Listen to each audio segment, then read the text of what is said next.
ابو سفیان ته خبر ورسېدو چې نبی علیه الصلاة والسلام په قابلي باندې د حملې کولو دپاره د خپلو ملګرو سره را روان دی.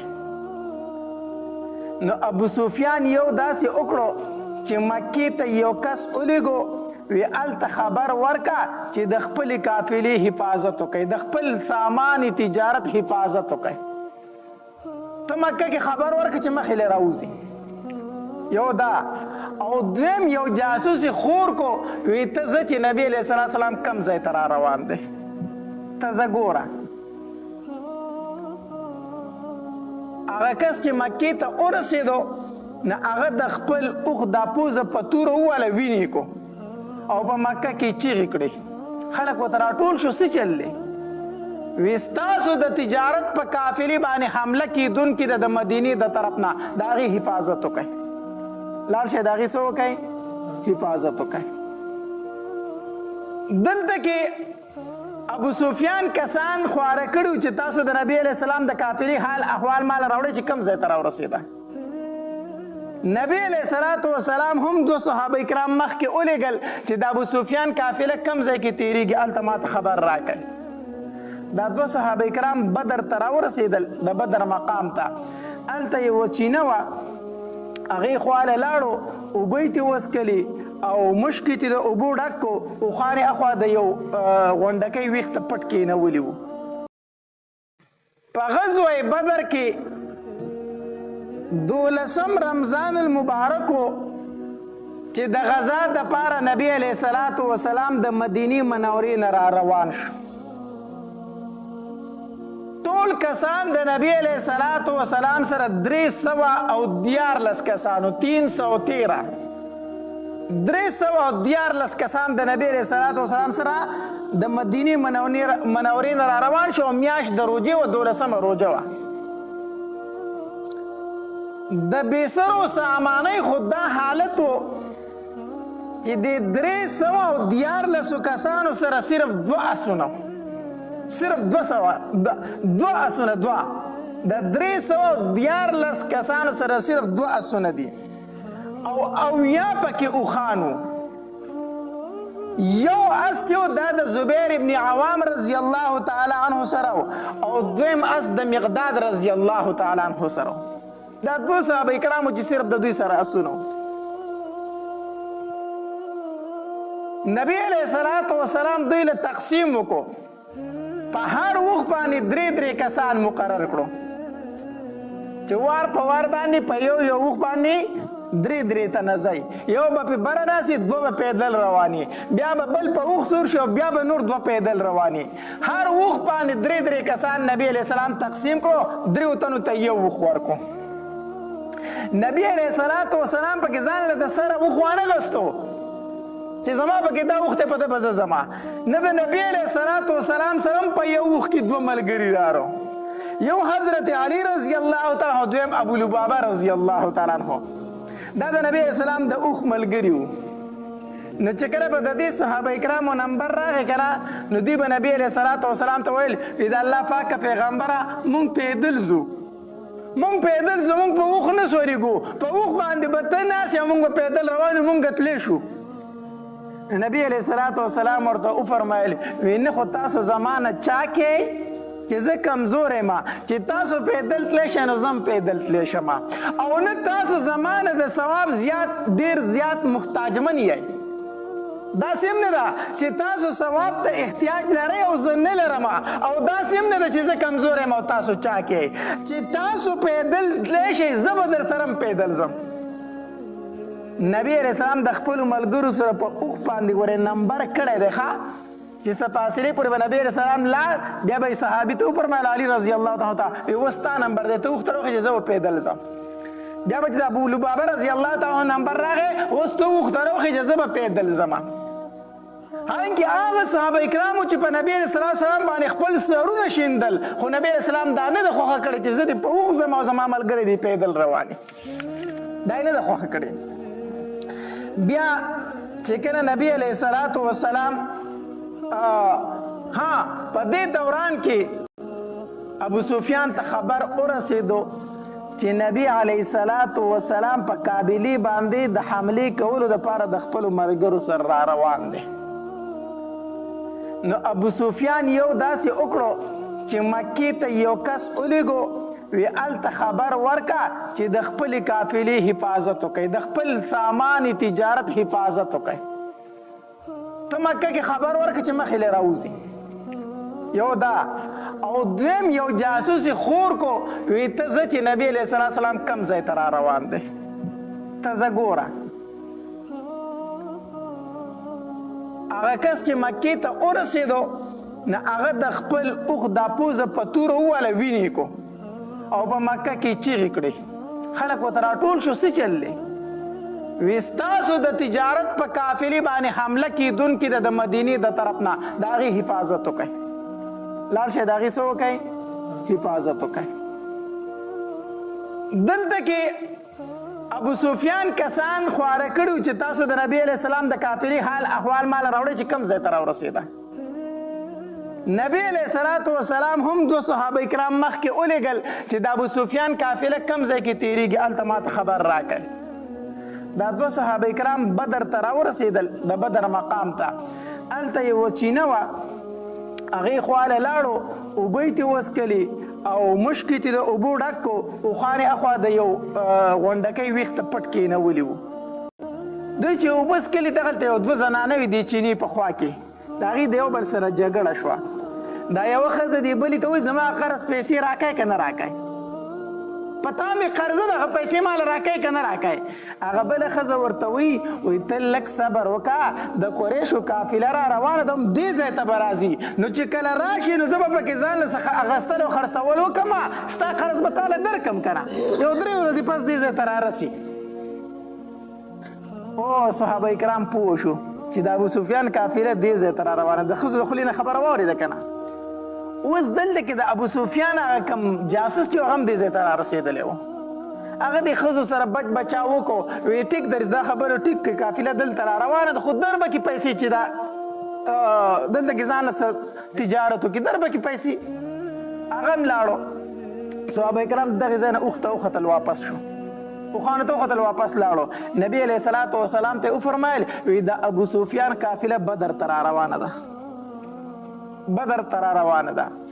دلته کې ابو سفیان هغې کس نه تپوس وکړه د خپل جاسوس نه، هلکه څه دې ولیدل که څه دې ونه لیدل؟ وی هېڅ مې نه دي لیدلي، خو دغې بدر ځای کې چینه چې کوم ده دغلته 2 تنه راغلي وو، خان ورسره وو، اوبه یې وڅکلې، مشکونه یې د اوبو ډک کړه، واپس لاړو. وی ښه او ابو سفیان هغې ځای له راغی، هغې اوښانو هغې ځای ته چې ورغی هلته د اوښانو پچې پرتې وې، پچې. نو هغه پچې چې راوغسته داسې په منځ یې نیمه کړه، چې نیمه کړه که نه هغې کې دننه د کجورې هډوکې وو. اوښانو کجورې خوړلې وي، نو په پچې کې دننه د کجورې هډوکې وو. نو هغه هډوکی چې داسې صفا کړو که نه، چې دا هډوکی چې دی که نه دا د مدینې د کجورو دی. دومره هوښیار خلک ښه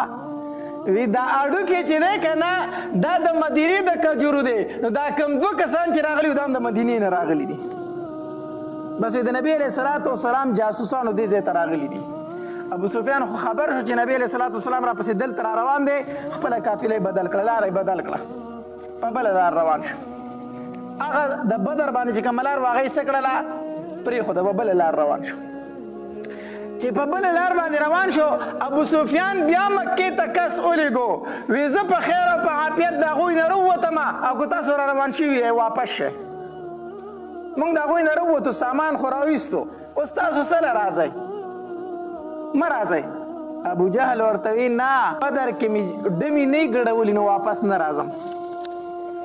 زه به بدر ته ځم، اوس زه راوتی یم چې زه دوی ته خپل زور وښیم چې سبا دپاره بیا دا کار نه کوي. ابو جهل شروع شو، یو کس په مکه کې تیاره و چې راپاسه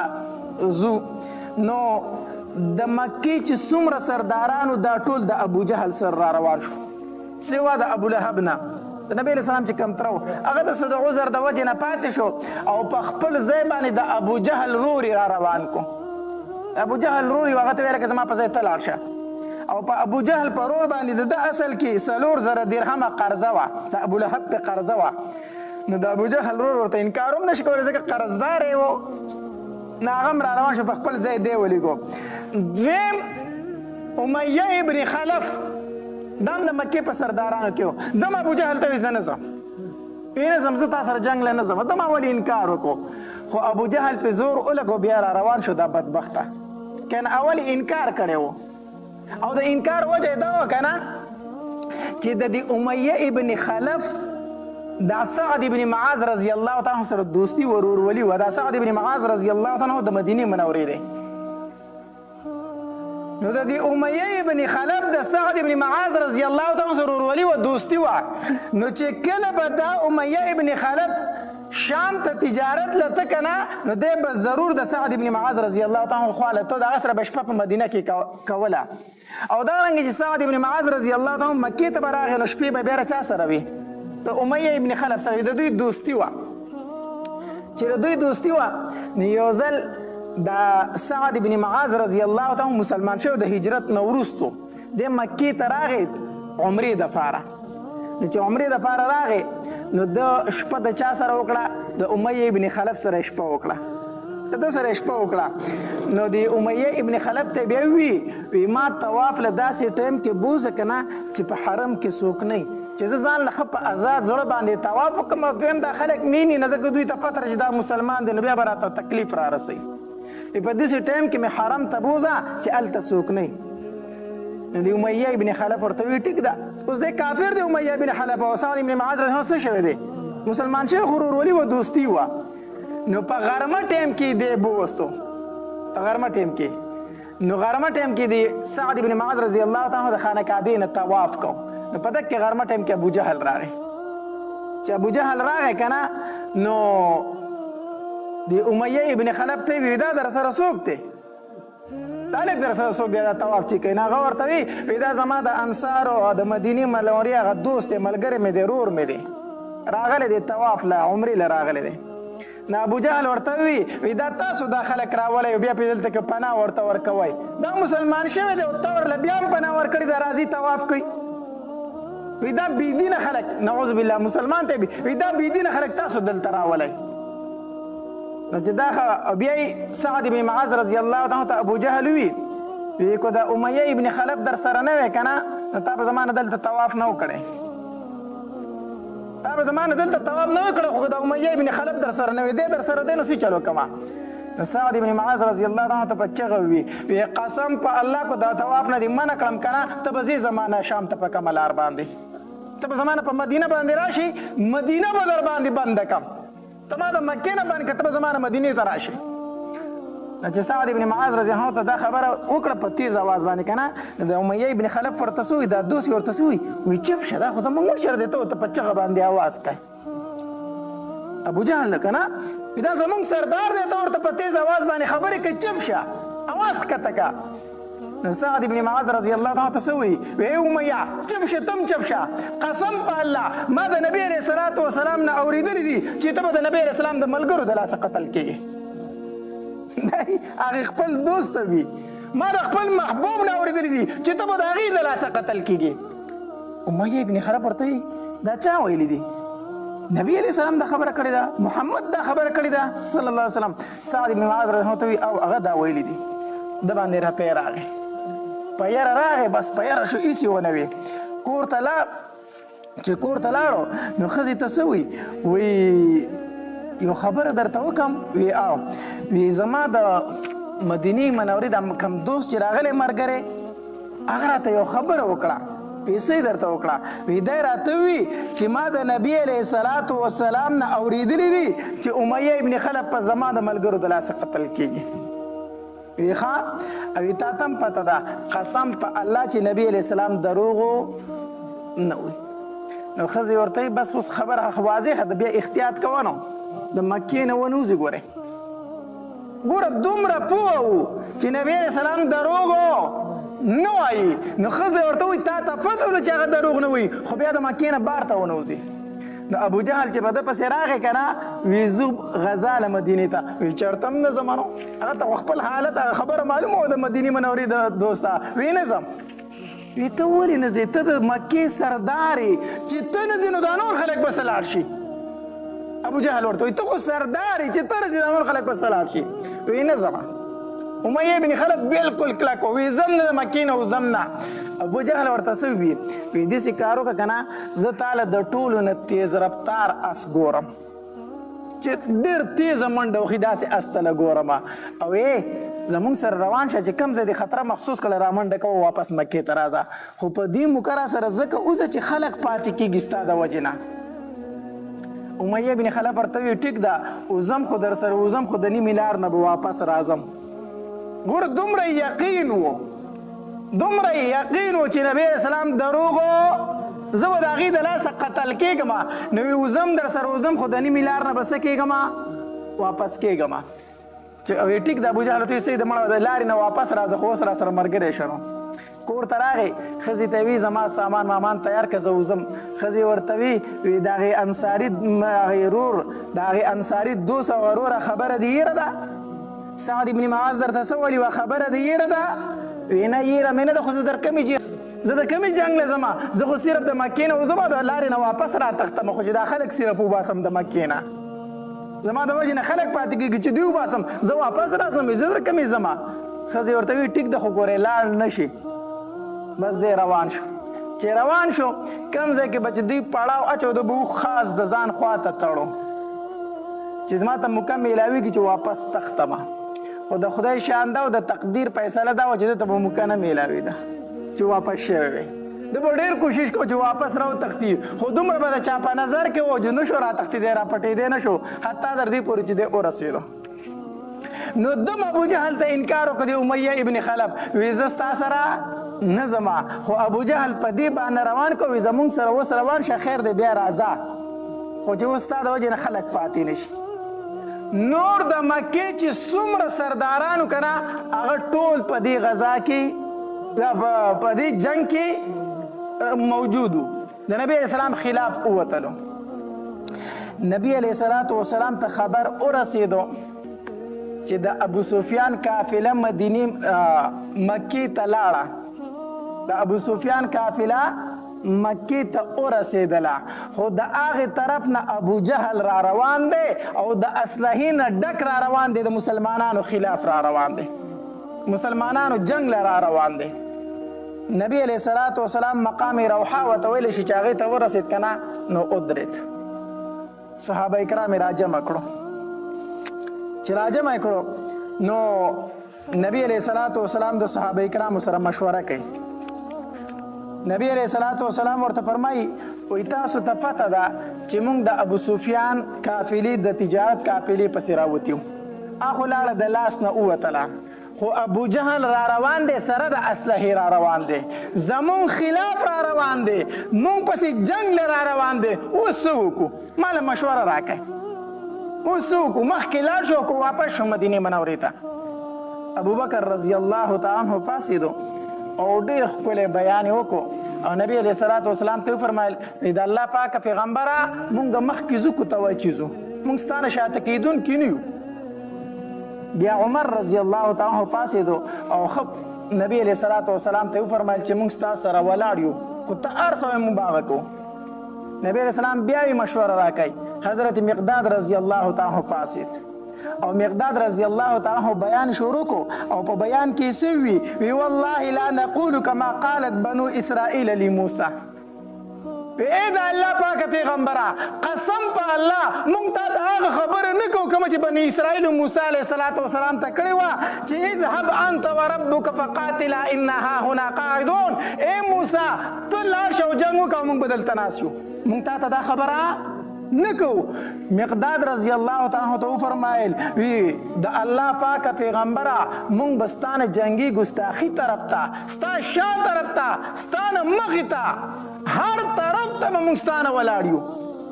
مونږ دا تا ته نه وایو چې ته لاړ شه او ته ستا رب دې پوه شي مونږ به ستا سره ځو او بیا به هم جهاد کو. مقداد رضی الله تعالی عنہ ډېر یو جذباتي بیان وکړو. ابو ایوب انصاری رضی الله تعالی عنہ فرمایي عبدالله بن مسعود رضی الله تعالی عنہ فرمایي وی چې کله مقداد رضی الله تعالی عنہ بیان وکړو کنه او دی وی د الله پاک پیغمبر مونږ هغه کار نه کوو کوم چې بني اسرائیل د موسی علیه السلام سره کړو مونږ به ستا نه هر طرف ته جنګېږو. وایي دا خبره چې مقداد رضی الله عنه وکړه که نه، د نبي اسلام په دې مخ باندې داسې یو خندا راغله. د نبی اسلام دا مخ داسې تازه تازه شو چې د مقداد رضی الله عنه دا بیان یې واورېدو. ځکه ابو ایوب انصاري رضی الله عنه فرمایي وایي مونږ چې مقام روخا ته ورسېدو که نه، نو د هر تن په زړه کې دا و چې مونږ خو جنګ له نه یو را روان شوي،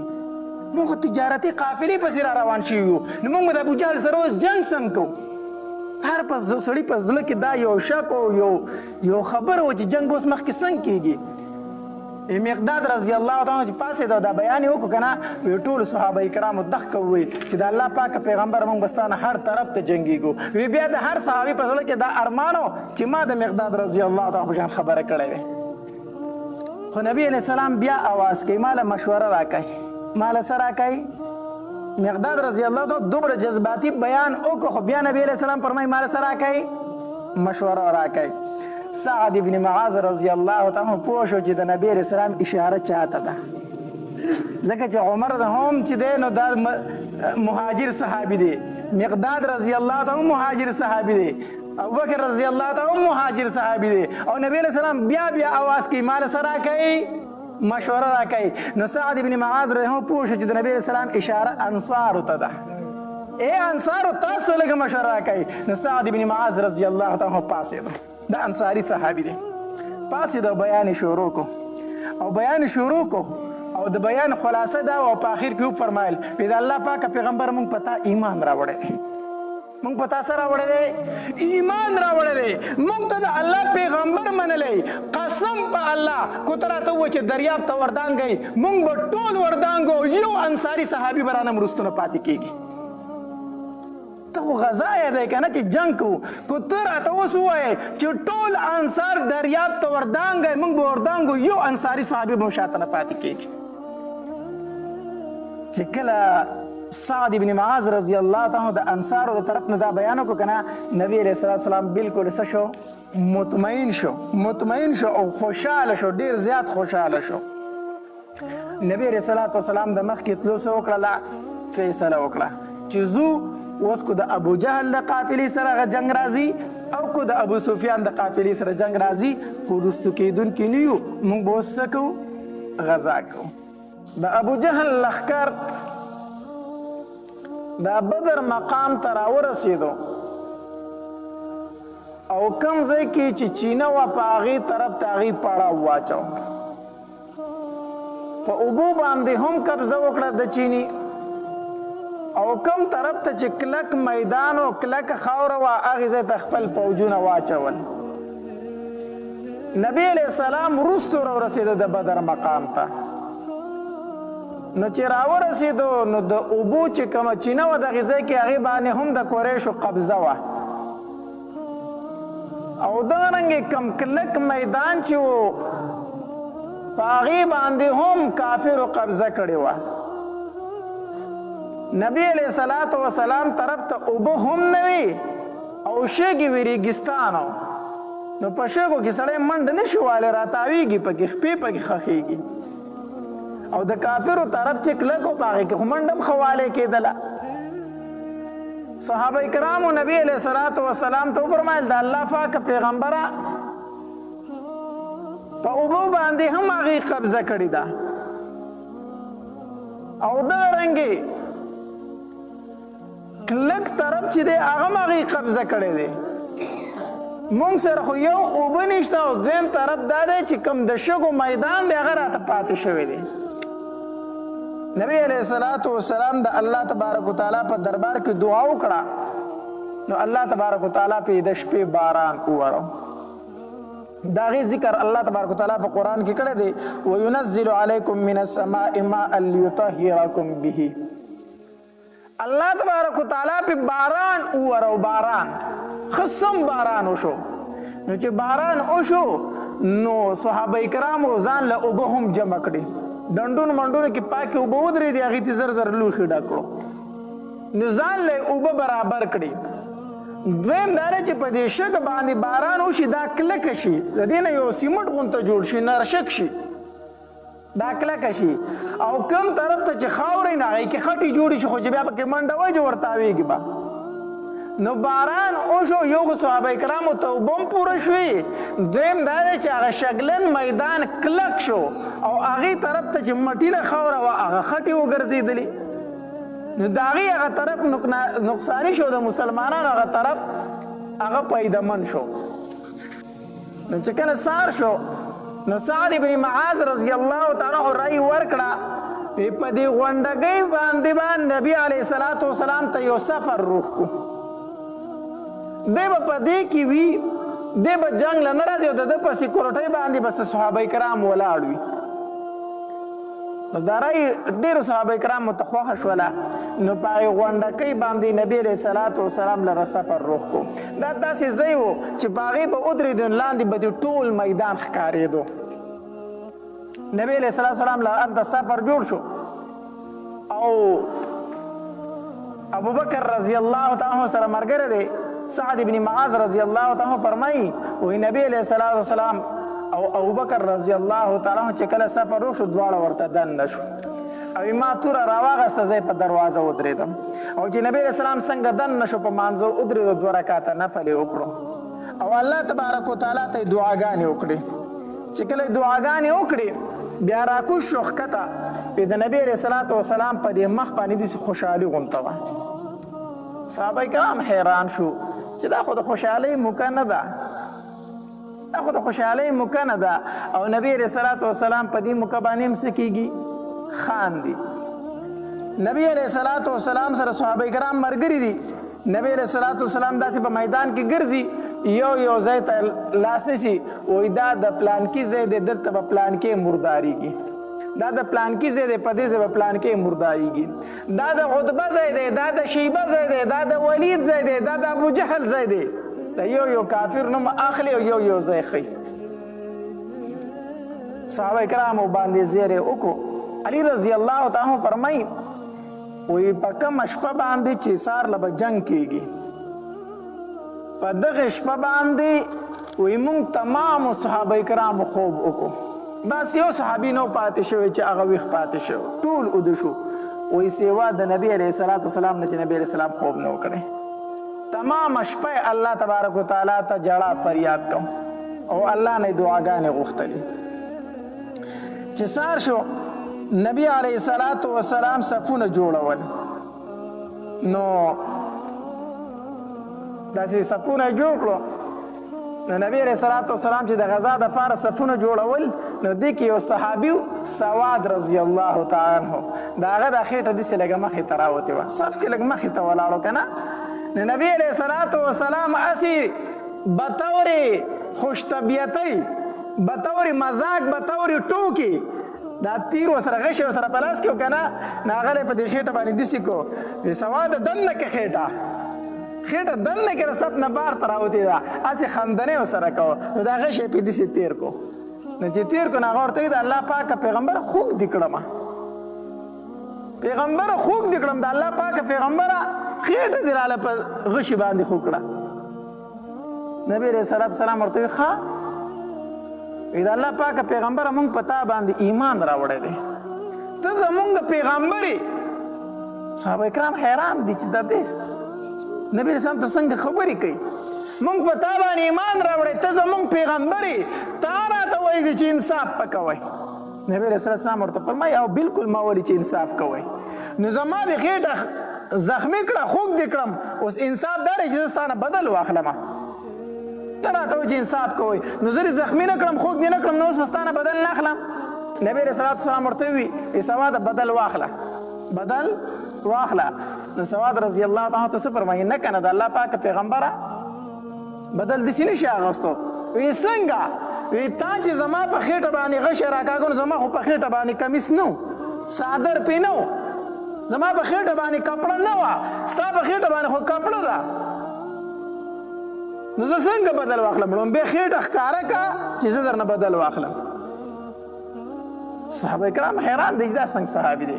نبی علیه السلام د خېټې مبارکې نه داسې څادر لرې کو وی هو سواده بدل واخله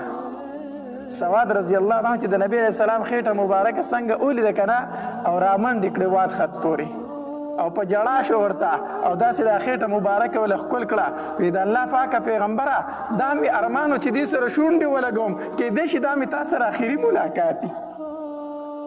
جنگ شروع کېږي د الله پاکه پیغمبر کېدای شي دا مې سره اخري ملاقات دی بدل مې درنه نه اخیستو خو دا مې خوښوله چې ته ماته خېټه مبارکه ښکاره کړه زه پې شونډې ولګوم بدل مې نه اخیستو داسې عجیبه غونته واقعه به دغې ځای کې مخې له راله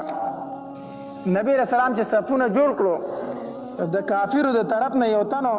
عمیر ابن وهب عمیر ابن وهب چې د دې ابو جهل ته وویل وی زه ځمه او د مسلمانانو دا لښکر ګورم چې دا څو کسان دي دوی ګورم چې دا څو کسان دي دی اس ته سور شو د عمیر ابن وهب او چې داسې ګیر چاپیره چکر ولګو نظر یې واچو که نه واپس راغی نو بل یو کافر حکیم ابن حزام دا وروسته بیا مسلمان شوی خو دغه ټایم کې کافر دی حکیم ابن حزام نه راغی یاره ما خو د مسلمانانو نه ګیر چاپیره چکر ولګو خو ډېر لږ کسان دي دغه 300 کسان ما ته ښکاري 300 کسان به یې اندازتن او څه شی ورسره شته هم نه اسلحه ورسره هم نشته دی دا خو پاک داسې راغلي دي او لږ کسان دي ویره دوی مونږ له دوکه راکوي دوی مونږ له څه راکوي اسلحې نه دي راغستې او لږ کسان دي او تش لاس مخې ته راغلي دي دوی مونږ له دوکه راکوي چې مونږ پې حمله وکړو شاته نور کسان ناست دي خو دوی مخې ته مونږ له ځکه راغلي دي چې مونږ پې حمله وکړو هغه راباندې شا غاړې راپاسي زه ګورم ګیر چاپېره نور هم سیکم بیا اس ته وختم چې اس ته وختو داسې ګیر چاپېره د غرونو نه تاو شو راتاو شو لرې لرې پورې لاړ واپس راغی حکیم ابن حزام ته یم دکه 314 بل څوک سره شته دی نه هېڅ څوک سره نشته خو ما ته داسې ښکاري که نه چې دوی د مدینې منورې نه مرګ راوستي دي دوی د مدینې منورې نه چې دا 314 راغلي او تش لاس راغلي که نه دوی مرګ له راغلي ځان وجني دوی خو مري او مري خو چې دوی مري نو خامخا د ځان سره به یو کس زموږ نه مړ کوي 300 کسان دی دوی خو مري او مري ځکه تش لاس راغلي زموږ مخې له او موږ سره تورې دي نو دوی خو ځان وجني وجني خو چې ځان وجني خامخا به زموږ نه یو تن خامخا وجني نو د عمر ابن وهب ورته وي چې 300 کسان زموږ نه مړه شي زموږ نه مړه شي او دوی مړه شي دا هم زموږ د قریشو خلک دی زموږ رور او نسب خلک دی نو چې دوی مړه شي او زموږ نه هم دومره مړه کي د هغې نه پس به د ژوند بیا څه مزه وي ابه څه ژوند بیا موږ په مکه کې تیر کړو چې دوی مو وژنو او زموږ نه هم دومره نور مړه شي هغې ژوند به بیا څه خواني د حکیم ابن حزام ورته ویل که دا خبره دې ټیک وکړه مونږ مرو دوی مرو په خپلو کې جنګ دی نو بیا به موږ څه ژوند تیر کړو وی قافله د ابو سفیان چې زموږ د تجارت قافله هغه تلې ده دلته کې څه شي دی جنګېږو دوی راله دواړه او دوی دا خبره دغه ته وکړه د کفارو یو سردارو عتبه ته یې وویلو وی عتبه دغه 300 کسان راغلي دي او دوی به موږ وجنو خو دوی به زموږ نه یو تن خامخا وجني نو څه شي له دوی وجنو خپل خلک وجنو که نه نو چې دا جنگ ختم شي موږ واپس مکې ته لاړ شو نو څنګه به وي عتبه ورته وي دا خبره ټیک ده جنگ څه شي له کوو جنگ ولې کوو دا عتبه چې دی به د جنگ نه شاته کېدو دا عتبه او شیبه دا رونه وو دوی د جنگ نه دا شاته د دوو وجونه کېدل د دوی یو غلام و د هغه عداس نوم و د دوی عتبه غلام و د هغه نوم عداس و بیا د آزاد کړی و دا عداس چې و دا نصراني و د په نبي علیه صلات وسلام باندې ایمان راوړی و او د نصرانیت نه توبهګار شوی و نو چې کله دا عتبه او شیبه راتله د مدینې منورې ته جنګ لا نو هغې په خپو پورې انښتې او نه یې پرېښودل وی تاسو مه ځئ وی ولې نه ځو ته ولې موږ پسې موږ د خپو نیولي چې مه ځئ وی مه ځئ هغه د الله رسول دی د هغه سره تاسو مقابله نه شئ کولی خو ما ته پته ده چې هغه تاسو وجني مړه کوي خو نو په تاسو خفه یم مه ځئ هغه ورته وایي ته رښتیا وایي چې دا د الله پیغمبر دی او زه د رښتیا هم د الله پیغمبر دی او دا جاړم ځکه چې په تاسو پسې خفه یم تاسو هلته مرګ له روان یې نو دوی خو دا خبره په زړه کې راغله چې یاره عداس راته وایي چې د الله پیغمبر دی تاسو مرګ له ځئ نو دوی د دې جنګ نه لږ شاته کېدل او دویم دا دی چې د نبی علیه السلام ترور و عاتکه رضی الله تعالی عنها هغې خوب هم لیدلی و په هغې کې هم دې ته اشاره وه چې دا کوم خلک د مکې نه روان دی دا مرګ له هلته روان دی نو دوی د جنګ نه لږ شاته کېدل نو دوی عتبه ورته وی دا ډېره ښه خبره ده زه ځمه چې دا خبره د ابو جهل سره وکړم بهرحال په دې کې بل تن ورغی ابو جهل ته وی عتبه وایي چې یاره جنګ نه کوو واپس ځو نو ابو جهل ورته وی عتبه خو ځکه دا خبره کوي که نه چې د هغه زوی مسلمان دی د مسلمانانو په صف کې ولاړ دی نه خو خپل زوی بچ کوي ځکه د جنګ نه شاته کېږي او په دې کې یو تن یې راوغوښتو د مسلمانو د لاسه یو کافر مړ شوی په لاره باندې دا کې کسرور یې راوغوښتو چې رور یې راوغوښته که نه ویې لکه ستا هغه تره خو وي عتبه چې واپس ځو ستا د رور بدل نه اخلي رور بدل نه اخلي اوس دا خلک راپارو نو هغه چغې کړې وی واه عمره هغه خپل مړ رور یادو چغې کړې واه عمره وا زما عمره روره چې دا چغې شروع کړې چې په خلکو کې لږ غیرت راواچو که چې دوی مسلمانانو راله سړی وجله تاسو ترې نه واپس ځئ بهرحال دا عتبه د خپلې خبرې نه څه شو واپس شو وی صحیح ده چې تاسو وایي جنګ کو نو جنګ به وکړو صفونه جوړ شو یو طرف ته د مسلمانانو صفونه جوړ شو بل طرف ته د ابو جهل صفونه جوړ شو د هغې طرف نه درې تنه راووتل مقابلې ته عتبه شیبه او ولید دا عتبه او شیبه رونه وو او دا ولید یې زوی و او د دې یو وراره و نو یعنی دوه ورونه او یو وراره راووتل جنګ له دوی درې واړه راووتل مقابلې له اواز یې وکړئ تاسو کې څوک راوځي نو د دې طرف نه هم درې کسان ورغلو عوف رضی الله تعالی عنه معوذ رضی الله تعالی عنه او عبدالله بن رواحه رضی الله تعالی عنه دا درې واړه صحابه کرام وروتل دا معوذ رضی الله تعالی عنه دا عوف رضی الله تعالی عنه دا رونه دي او دا د حارث زامن دي دا عفرا یو زنانه ده دا معاذ او معوذ نومونه خو تاسو اورېدلي که نه دا د عفرا زنانه زامن وو ته دې اووه زامنو درې د یو خاوند او څلور د بل خاوند نه او اووه واړه زامن په جنګ بدر کې شریک وو داسې زنانه هم تېرې شوي دي ښه د عفرا رضی الله تعالی عنها اووه زامن او اووه واړه په جنګ بدر کې شریک وو واړه نو دا دې طرف هم دوه رونه راووتلو عوف رضی الله تعالی عنه معوذ رضی الله تعالی عنه او عبدالله بن رواحه رضی الله تعالی عنه دوی مقابلې ته وروتل چې وروتل عتبه ترې نه تپوس وکړو وایي تاسو څوک یئ دوی ورته وایي رهتم من الانصار موږ د انصارو کسان یو موږ انصار یو ستاسو خلک نه یو نو عتبه ورته وایي ستاسو سره زموږ هېڅ کار نشته تاسو سره نه جنګېږو تاسو واپس شئ موږ له زموږ د مقابلې خلک روباسئ مهاجر روباسئ د مکې والا روباسئ زموږ د هغې سره مقابله ده نبی علیه الصلاة والسلام آواز وکړو وی حمزه دا یې تره وی حمزه وځه علي دا یې د تره زوی علي رضی الله تعالی ته وځه او عبیده بن حارث رضی الله تعالی عنه ته وځه درې صحابه کرام ووتل د دې طرف نه خو د صحابه کرامو مخونو باندې داسې څادرو باندې تړلي وو صرف سترګې ښکارېدي مخونه یې پټ وو نه هغې طرف ته نه عتبه تپوس وکړو وی تاسو څوک یئ نو حمزه رضی الله تعالی ته وفرمایل وی زه حمزه یم علي رضی الله چغه کړه وی زه علي یم او دې طرف نه عبیده بن حارث رضی الله تعالی عنه وی زه عبیده یم نو عتبه ورته وی اوس زموږ د مقابلې خلک راووتی ځکه دا هم د مکي و که نه اوس زموږ د مقابلې راووتی بهرحال درې واړو د یو بل سره مقابله وکړه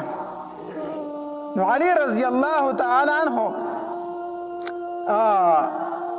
حمزه رضی الله تعالی عنه د عتبه په مقابله کې ورغی او علي رضی الله تعالی عنه د ولید مقابله کې او د شیبه په مقابله کې عبیده رضی الله تعالی عنه او عبیده بن حارث رضی الله تعالی عنه دوی مقابله وکړه نو حضرت علي رضی الله تعالی عنه حمزه رضی الله تعالی عنه د خپل لومبي گزار سره دوه کافر مردار کو خو عبیده رضی الله تعالی عنہ چې کنه په د باندې خپل مقابل گزارو کوندل خپل واله چې خپل ولا دی راتاو شو نو علي رضی الله تعالی حمزه رضی الله عنه محمد الله ورسید بل کافر مردار او عبیده رضی الله تعالی راوړو د نبی علیہ السلام خواته کې خودو چې کله د نبی علیہ السلام خواته کې خودو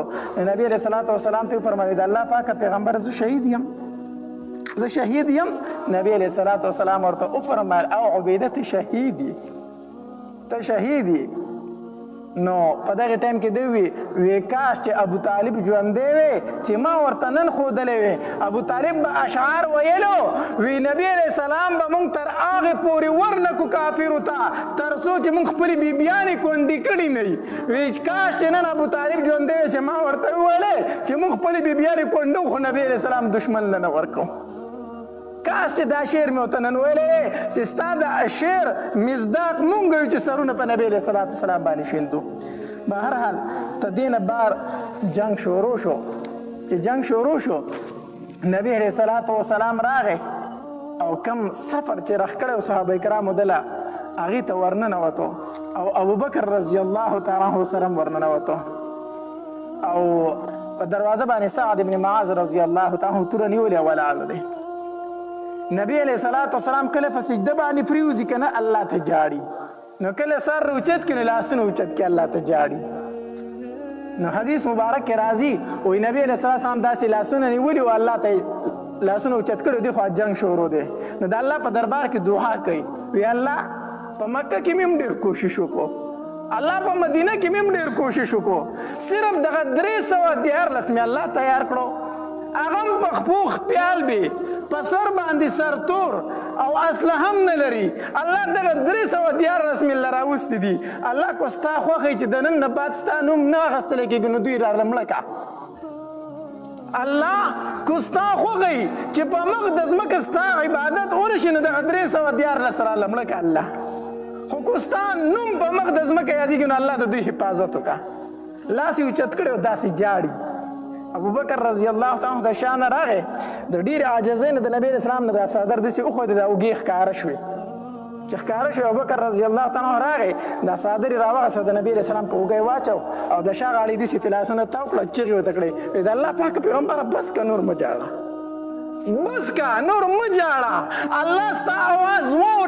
الله ستا आवाज ووریدو الله به دې صحابه حفاظت کوي د الله پاک پیغمبر بس کا علی رضی الله تعالی فرمایي وی جنگ شروع دی وی زه به ټایم په ټایم د نبی علیہ السلام تماشې له راتلم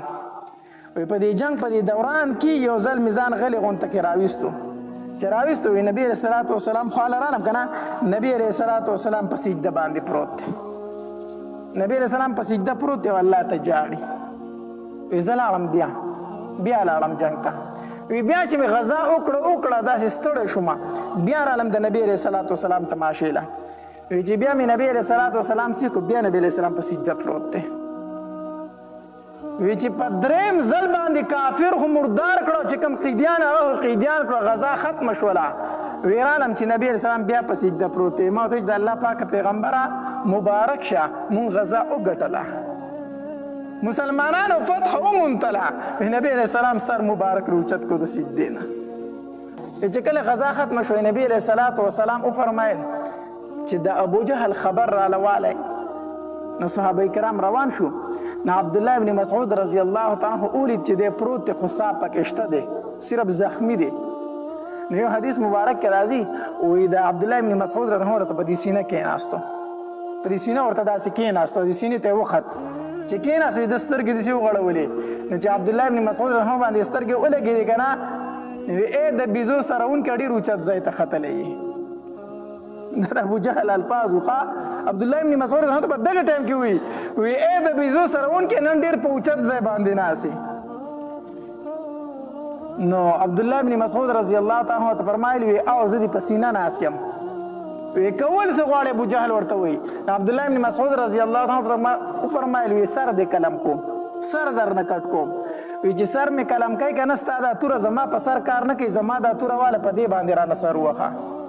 ستا توره زما سر نه غوڅوي زما په دې توره باندې زما سر ووخه خو یو خبره درته کومه په دې به عمل وکړي عبدالله ابن مسعود رضی الله عنه فرمایل وی څو وی زما دا سر به د دې اوږو سره کټ کړي ابو جهل ورته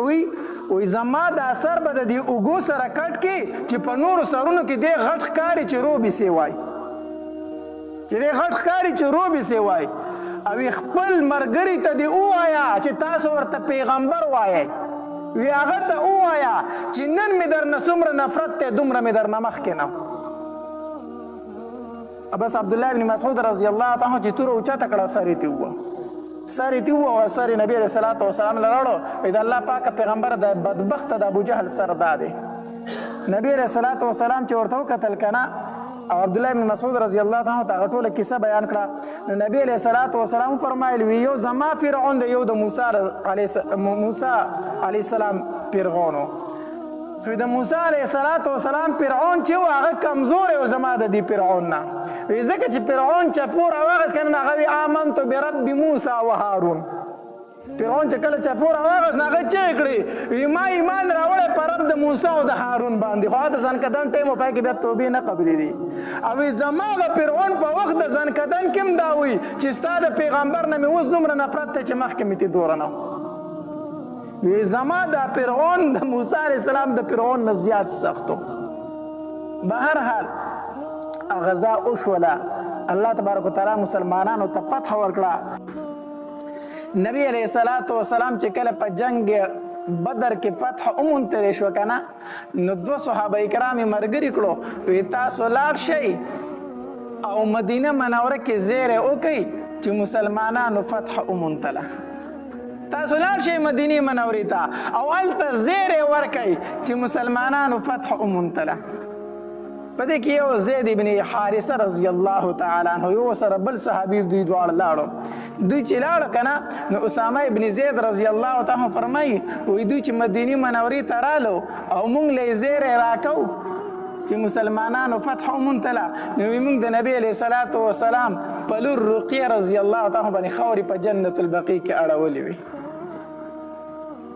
او نبی علیہ الصلوۃ والسلام چې کله غزا له تکنه نو لوري ډیره زیاته ناجوړه ورقیه رضی الله تعالی عنها د عثمان رضی الله تعالی عنه بیبي وا نو نبی علیہ الصلوۃ والسلام چې تونو دا ډیره زیاته ناجوړه وا نو نبی علیہ الصلوۃ والسلام عثمان رضی الله تعالی عنه فرمایل وی ته زموږ سره غزا له مزه ته پاتشه ته د رقیه خیال ساته نوی اسامه رضی الله تعالی فرمای وای چې کله زمون لزیره د جنگ بدر د فتح راغې کنه نو په دغه ټایم کې مونږ په جنت البقیع کې د نبی اسلام په لور باندې خاورې اړولې چې دا زیره راته میلاو شو دا زیره راته میلاو شو نو دو صحابه کرام نبی علیہ الصلوۃ والسلام مدینی منورې ته ولېږل او دا زیره ورکو مسلمانانو فتح اومونتله بیا نبی علیہ الصلوۃ والسلام د ځان سره قیدیان مرګري کړو او را روان شو مدینه منورې ته قیدیان مدینه منورې ته راوستل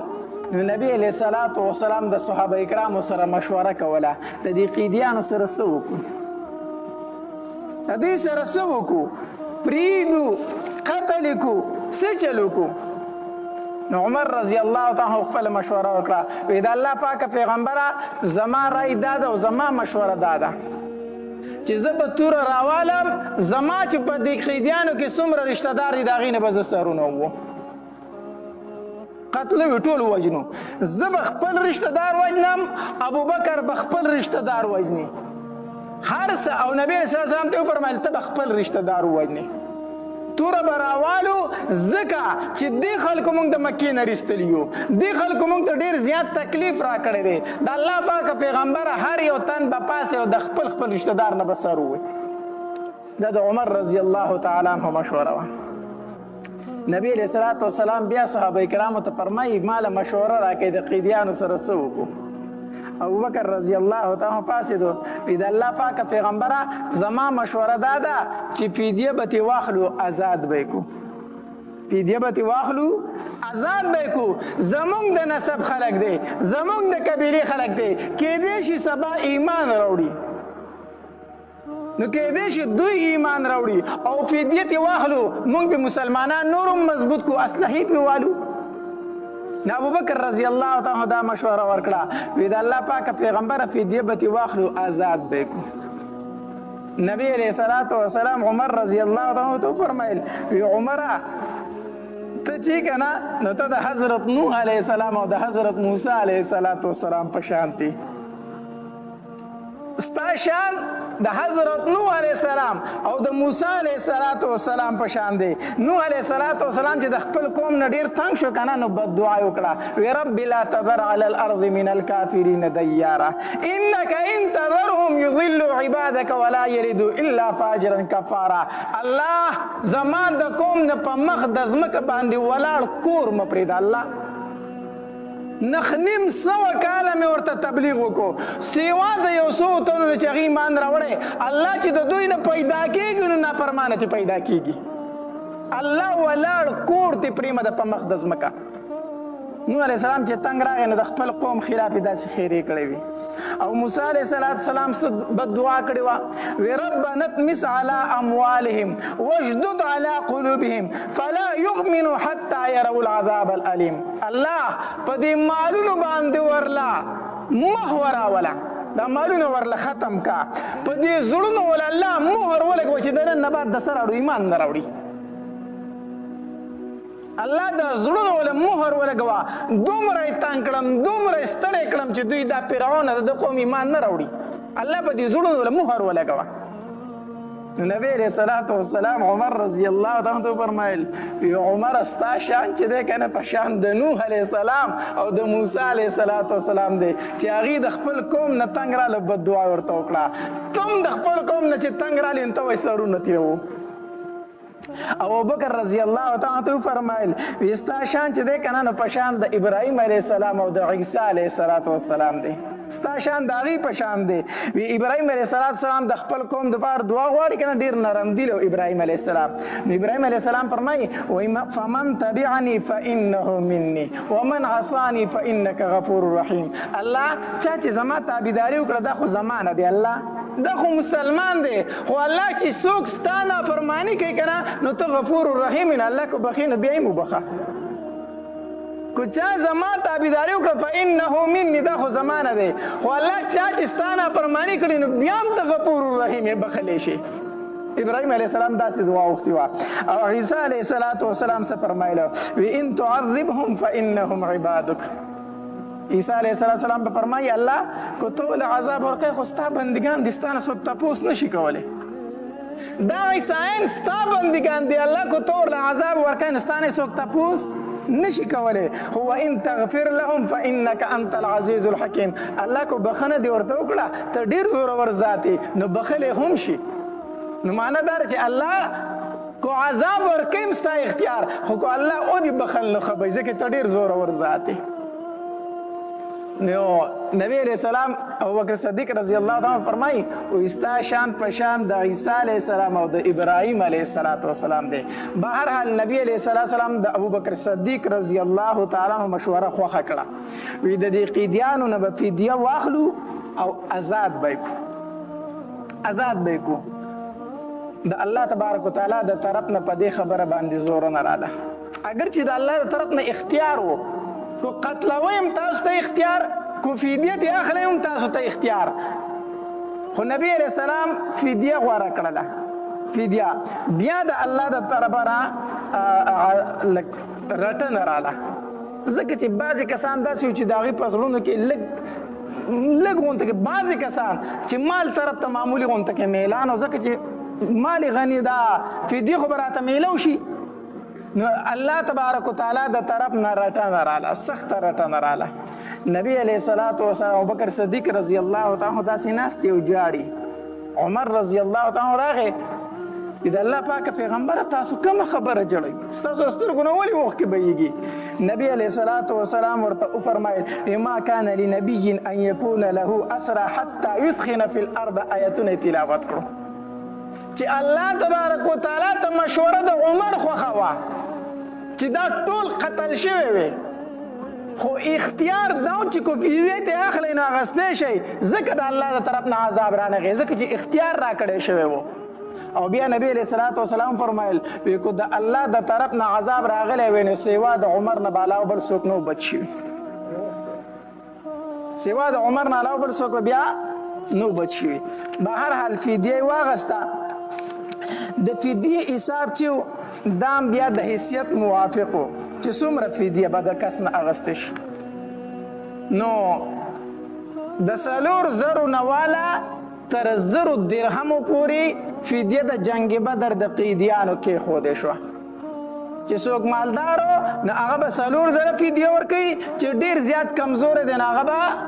1000 روپۍ فدیه ورکوي او چې بالکل طاقت نه لري هیڅ شی ورسره نشته دی نو نبی علیه الصلاة والسلام هغه بلا معاوضه آزاد کړو بغیر د فدیې نه ویزه تاسو اړو څه ورکوئ ما او کم کسان چې لیکل کولی شو که نه لیکل کولی شو نو د جنگ بدر قیدیانو کې نبی علیه السلام هغه کسان منتخب کړو وایي ستاسو فدیه دا ده چې زموږ ماشومانو ته لیکل وښیئ په جنگ بدر کې چې کوم قیدیان راغلي وو او هغوی لیکل کولی شو نبی علیه السلام ورته وفرمیل وایي ستاسو فدیه دا شو چې تاسو دې کسانو ته لیکل وښیئ زید بن ثابت رضی الله تعالی هم دغه شان لیکل زده کړي د جنگ بدر د قیدیانو نه لیکل زده کړي د هغوی دا فدیه کېښودې شوه بهرحال خلک پراتو او فدیه به یې ورکول او خپل قیدي به یې د ځان سره بووستو چې د مکې نه خلکو فدیه د خپلو قیدیانو لیږله که نه نو د نبي علیه الصلاة والسلام زوم ابو العاص رضی الله تعالی عنه په دغه ټایم کې لا مسلمان شوی نه و دیم د جنگ بدر په قیدیانو کې راغلی و نو د ده ښځه چې مو د نبي علیه السلام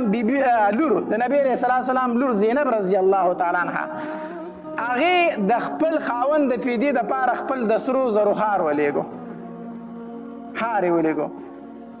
نو چې کله نبی علیه الصلاة والسلام له دا هار راغی که نه او داسې ورته وکتل ځکه چې د هر قیدي به فدیه راتله نبی علیه الصلاة والسلام ته به مخې ته کېښودې شوه وایي د الله پاکه پیغمبره دا د پلانکي قیدي فدیه راغلې ده دا قبول کړئ هغه آزاد کړئ نو نبی علیه الصلاة والسلام لره فدیه راله وی د ابو العاص چې کوم ستا زوم دی د هغه د طرف نه دا فدیه راغلې ده هغه آزاد کړئ نبی علیه السلام چې داسې وکتل نو هار یې مخې ته پروت دی هغه هار یې راواغستو او داسې په لاسو کې اړه وراړو جو ښکته یې کتل د سترګو مبارکو نه یې اوښکې را روانې شي داسې د هار ته ګوري او جاړي داسې صحابه کرام حیران شو چې نبی علیه السلام هار ته ګوري او جاړي ولې نو صحابه کرامو دې تپوس وکړو د الله پاکه پیغمبره زما مور او پلار دې په تا باندې قربان شو ولې جاړي څه وجه ده نبی علیه الصلاة والسلام دا هار داسې اړه وراړو په لاسو کې یره که ستاسو خوښې که نه نو دا هار دې قیدي ته واپس کړئ او دې داسې آزاد کړئ دا هار چې دی دا د خدیجه دی د نبی علیه السلام چې کومه بیبي وه خدیجه رضی الله تعالی عنها هغه وفات شوي و دې وخت کې او دا زینب رضی الله تعالی چې کله ودېده که نه د دې دا لور دې د خپل هار د خپلې لور ته ورکړی و نو چې د دې خاوند گرفتار شو نو هغې د فدیې دپاره نبی علیه السلام لره ولیږو وی بابا ته وایي چې دا واله زما خاوند آزاد کا نو نبی علیه السلام چې ښار ته وکتل نو خدیجه رضی الله تعالی عنها ته رایاده شوه نو په جړا شو هار یې په لاسو کې اړه وراړو د سترګو نه یې اوښکې بهیدي نو صحابه کرامو ته یې وفرمیل وی که ستاسو خوښې دا ښار واپس کوئ دې قیدي ته دا قیدي داسې آزاد کړئ دا قیدي داسې آزاد کړئ صحابه کرامو هار راواغستو ابو العاص رضی الله تعالی ته ورکو وی دا واخله او نبی علیه الصلاة والسلام فرمایي چې دا اوس زینب له واپس ورکه زما لور زما مکه کې پاتې شوې دا هغې له واپس ورکه او د ابو العاص رضی الله تعالی دا ډېر غیرتي و ډېر غیرتي و په ده باندې د مکې کفارو وس کړی و وی ته د نبی علیه السلام دې لور له طلاق ورکه وس یې پې کړی و خو دوی زه طلاق نشم ورکولی وی زه به د زینب په شانتې ښځه بیا چېرته پیدا کړم زه دې له طلاق نشم ورکولی د ابولهب په زامنو باندې هم د نبي علیه السلام لورګانې واده شوي وي کویدنې شوي وي نو ابولهب زامنو ته وي دې له طلاق ورکوي نو د نبي علیه الصلاة والسلام لورګانو له هغې څه ورکو رقیه رضی الله تعالی عنها ته هم د ابولهب زوی طلاق ورکو خو لا واده شوې نه وه بیا ورسره عثمان رضی الله تعالی عنه نکاح وکړه نو دی ابو العاص ته د مکې کافر ویل وی د نبی علیه السلام دی لور له زینب له طلاق ورکه خو د طلاق نه ورکوي زه زینب په شانتې ښځه به چېرته ومومه داسې ښځه زه نشم پیدا کولی نو نبی علیه الصلاة والسلام دله هغه هار واپس ورکو وی دا واله او لاړ شه مکې ته ځه ستا نه مونږ فدیه نه اخلو خو چې دا واده را سره وکړه چې مکې ته لاړ شي ما ته به زما لور رالیږي زینب به ما له مدینې ته رالیږي ده ورته زما در سره واده ده هار یې راواغست او راغې مکې ته بغیر د فدیې نه چې راغې خپل ورور ته وي زینب رضی الله تعالی عنها چې ده دا نبي علیه السلام له ورسوه مدینې ته یې ورسوه زینب رضی الله تعالی عنها هغې ورور یې روانه کړه سزا یې پورې بوسته هغې طرفه پسې نبي علیه السلام 2 صحابه کرام رالیږلي وو هغې بیا د نبي علیه السلام لور نبي علیه الصلاة والسلام له ورسوله دغه ابوالعاص ایمان په دې مقرره نه وړو دی ډېر مالدار او غټ تاجر و دی به شام ته تجارت لتو نو یو په تجارت پوهېدو دویم امانتدار و نو خلکو به سره ډېرې پیسې ورکولې چې یاره پونګره پکې هم تجارت کوه نو دی شام ته تجارت لتو بیا واپس د شام نه چې راتله که نه نو د مسلمانانو د یوه قافله باندې ورلو نو مسلمانانو ته هغه مال واغستو د سره چې څومره د تجارت مال هغه ټول تی واغستو او شپه وه نو دی د هغوی نه پټ شو چېرته ما ونه وجني پټ شو مدینې منورې ته د شپې راغی چې د شپې راغی نو زینب رضی الله تعالی ځان را ورسو خپله ښځه چې هغې له ځان را ورسو د شپې هغې له ځان را ورسو نو چې کله د سهار مونځ وشو که نه نو ښځې داسې د پردې نه به اخوا وي نو چې د سهار مونځ وشو نو د ښځو د ځای نه اواز وشو وی ما ابوالعاص ته پناه ورکړې ده څوک به ورته څه وایئ نه نبي اسلام چې د اواز واورېد وي دا خو زینب نه ده د اواز خو زما لور زینب ونه کو ابوالعاص کوم دی خو مکه کې دی وی جی دا زینب ده نو زینب رضی الله تعالی اواز وکړو وی ما ابوالعاص ته پناه ورکړې ده ګوره څوک ورته څه وایي نه نبي علیه السلام صحابه کرامو ته داسې مخامخ شو وی قسم په الله کو د دې خبرې نه خبر یم چې ابوالعاص راغلی دی نیم خبر او دک اواز چې تاسو واورید او خبر شوي چې ابوالعاص راغلی من دک اواز واورید خبر شوم چې ابوالعاص راغلی دی او نبی علیه الصلاة والسلام فرمایل وی په مسلمانانو کې یو ادنا مسلمان چې چاته پناه ورکړي نو هغه ته څه ده پناه ده نو لهذا ابوالعاص ته هم پناه ده بیا نبی علیه الصلاة والسلام زینب رضی الله تعالی ورغې وی زینب ابوالعاص خو راغلی دی ډېر زیات عزت یې وکړه خو ځان خواته به یې نږدې نه پرېږدي ځکه ته په ده باندې حرام یې دی کافر دی او ته مسلمان یې ځان خواته به یې نه پرېږدي زینب رضی الله تعالی د ابوالعاص رضی الله تعالی ډېر زیات احترام او عزت یې وکړو کوم مسلمانانو چې ته مال اخیستی و نبي علیه الصلاة والسلام ورته وفرمایل وی که ستاسو خوښه دی ابوالعاص ته دا مال واپس کړئ اگر چې تاسو ته جایز دی خو که خفه کېږئ نه نو دا دله ورکړئ مسلمانانو ټولو د خپلو کورونو نه لوښي راوچلولو چا یو شی وړو چا بل شی وړو چې څه وړي که نه هغه ټول راوړه ابوالعاص ته یې ورکړو ابوالعاص په دغې موقع باندې غږ ونه کړو هغه سامان یې راوغستو مکې ته راغی چې مکې ته راغی خلکو ته یې د هغې امانتونه ورکړو سامانونه یې ورکړو چې ټول امانتونه یې خلکو ته ورکړه که نه بیا یې آواز وکړو وی په ما باندې د چا حق باقي شته دی خلکو ورته وی نه تا مونږ ته هر څه واپس خپل راورسول وی در مې کړه هر څه که نه په ما خو د چا حق پاته نه شو که نه وی نه وی واورئ اشهد ان لا اله الا الله واشهد ان محمدا عبده ورسوله کلمه یې وویله وی زه د الله او د الله په رسول باندې ایمان راوړم تاسو هم ګواه شئ ما ایمان راوړی دی نو چا ورته وی په مدینه کې دی ولې ایمان نه راوړو چې مکې ته رالی دلته وی که په مدینه کې مې ایمان راوړی وی که نه نو تاسو به راباندې دا الزام لګو چې زموږ مالونه یې وړو هغه ازمولو هغه قبضه کول نو په دې بانه باندې مدینې ته لاړ چې زه ګرفتار شوم مسلمان شوم وی نه هلته مې ایمان ځکه نه راوړو چې لومبې تاسو د ستاسو حقونه ورسوم او پس د هغې نه څه راوړم ایمان راوړم او بیا لاړ مدینې منورې ته په نبي علیه الصلاة والسلام پسې چې څنګه لاړ که نه نو نبي علیه الصلاة والسلام ورسره د زینب رضی الله تعالی نکاح بیا وکړله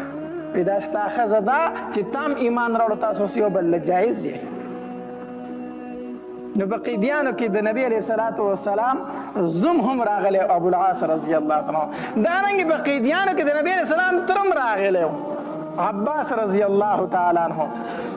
دیم د جنگ بدر په قیدیانو کې د جنگ بدر په قیدیانو کې د عباس رضی الله تعالی عنه خو دې ډېر مضبوط و لوړ قد او دنګ او مضبوط هم و او دې چې کوم صحابي گرفتار کړی هغه بالکل ټپ ټپ نری وچ سړی و نو نبی علیه السلام هغې صحابي ته وایي ویل کې زما دا تره دې څنګه راټینګ کړی دی نه خو ستا د راټینګولو نه دی ته کمزوری دی خو ډېر چاک دی چې څنګه گرفتار کو وی د الله پاکه پیغمبره چې په عباس مې حمله وکړه که نه ما نه شو راټینګولی ما نه شو راټینګولی خو په دې دوران کې یو سړی راغی او ما چېرته پیژندم نه هغه زما سره کابو کو او ګپ ګپ یې را سره وتړو خو ما نه پیژندو نبی علیه الصلاة والسلام ورته وفرمایل وی دا خو فرشته وه دا خو فرشته ستا مدد له به جنگ بدر کې راله. نو عباس رضی الله تعالی هم گرفتار شو. نو چې کله د مدینه منورې ته راوسته شو کنه نو د په بدن باندې قمیص نه بدن کمیس نو د نبی رسول الله په طرف بدن باندې. نو په دغه کمیسونو د خلکو راوړو په باندې کمیس نه پوره کېده د دنګ لوړو کمیس په نه پوره کېدو. نو د عبد الله ابن ابي ابن سلول رئیس المنافقین چې یادېږي د منافقینو سردار دیم د بدن نو ډیر غټه لوړو دا کمیس به پوره شو. ناغه خپل کمیس راوړو عباس رضی الله تعالی عنہ ته واغوندو. دیو جنا دا رئیس المنافقین عبد الله ابن ابي ابن سلول چې کله مړ شو کنه نو نبی رسول الله خپل کمیس وست هغه ته په کفن پکې ورکو. دغه منافق ته نبی رسول الله په خپل کمیس کې کفن ورکړی دی. دا دی وجنا چې نبی رسول الله د احسان په ځان باندې نه پرې خودو. نبی علیہ الصلوۃ والسلام ترته د کمیس ورکړو نو نبی علیہ السلام د خپل کمیس په مړینه باندې ورکو. دا رئیس المنافقین عبد الله ابن ابي ابن سلول نو د کمیس به عباس رضی الله تعالی عنہ پوره شوی و. نو دې داسې لاسونه د قیدیانو له شاته جوخ جوخ تړلي وو. نو نبی علیہ السلام چې د شپې کم ځای کې اوده د هغې کوټې سره برغ عباس رضی الله تعالی عنہ په دغې کوټه کې گرفتار و. نو دله د لاسونه داسې جوخ تړلی شوي وو که نه د زویرګۍ کو د عباس رضی الله تعالی عنہ چې دې زویرګۍ کو نبی علیہ السلام څه ویل نه خو خوب وله نه ورته. د تره اوازونه چې اورېدل که نه د تر پر یاد اورېده اوس قیدي دی خامخا د نورو قیدیانو سلوک په ورسره کېږي. نو د هغه لاسونه جوخ تړلی شوي نو هغه پر یاد کو نو نبي علیه السلام ټوله شپه اورېده خوب ورله نه ورته چې د تره پر یاد یې په غوږو راته. صحابه کرام پوه شو چې نبي علیه السلام د خوب ځکه نه ورځي چې د عباس اوازونه اوري. نو صحابه کرام لاړو عباس رضی الله تعالی عنہ پرانستو چې پرانسته او د عباس رضی الله تعالی اوازونه زویرګۍ غلی شو که نه نو نبی علیه السلام په آرام سره وده شو سترګې ورلې. دا د تره سره مینه ده ښه دا د نبی علیه السلام د خپل تره سره مینه ده چې د هغه زویرګۍ اورېدو نبی علیه السلام له ټوله شپه خوب نه دی ورغلی. نن سبا زمونږ په معاشره کې لوی دشمن خلکو د تره ښکاري لوی دشمن خلکو د تره زوی ښکاري. دا وایي زما تربور دی. نبی علیہ الصلوۃ والسلام فرمایي وایي تره په مثل د پلار دی. پلار څنګه چې حق د پلار دی دکه شانتې حق په تا باندې د تره هم دی. نن سبا زمونږ د پښتنو څومره نالګۍ او بغضونه او حسدونه او جګړې چې دي هغه د تره سره او د تره د زامنو سره دي.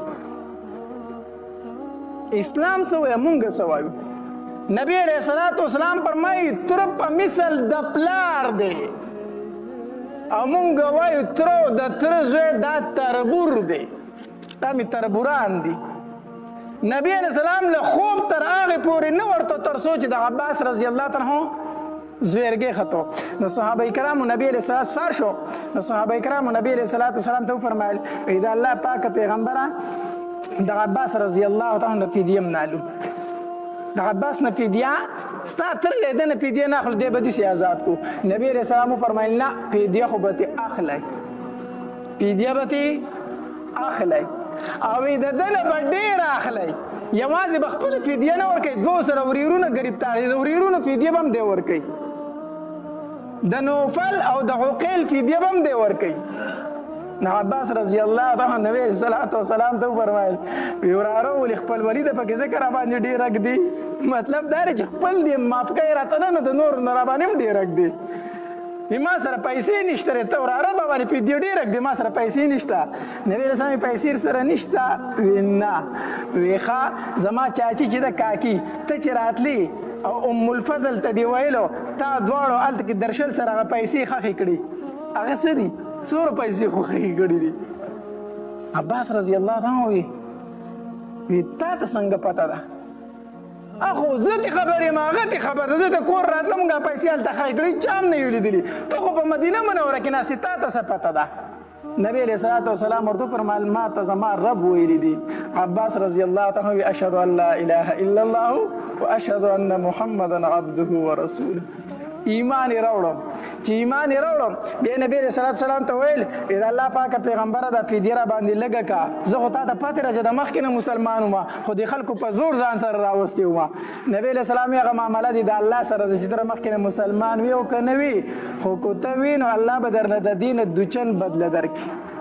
د دې دچن په یو ځای بیا مال غنیمت راغی نو عباس رضی الله عنه سره صادر خور کو دومره پیټه تی واغس چې عباس رضی الله عنه سره تلو روانو په مشکله باندې نبی علیہ الصلوۃ والسلام فرمایل یا عباس رضی الله تعالی عنہ زما تر دی الله رحم پیو کی مال ډیر خوښ دې څومره مال ځان سره اغسته داسې خندلې نو نبی رسول الله سلام ورته فرمایلی د دې بدله به درله الله درکي اضعافا مضاعفه دوچن په دوچندۍ به الله درکي عباس رضی الله تعالی فرمایي وی مال الله بیا سل غلامان راکړو چې هغه ټول د کار او د تجارت خلکو سل کسانې مال راکړو وی که زه خبرې ما په هغې موقع باندې نورم ډېره زیاته فدیه ورکړې وه داسې ښایسته بیانات اورېدلو دپاره زموږ د یوټیوب چینل واجد اسلامیک سټوډیو سبسکرایب کړئ په دې به تاسو ته انشاءالله الغزو ښایسته واقعګانې او بیانات میلاویږي او د غنټې د نشان سره کلک کړئ چې تاسو ته آینده نوې ویډیوګانې مخې ته راځي او د خپلو ملګرو سره لازم د ثواب په نیت باندې شریک کړئ. والسلام ډېره مننه.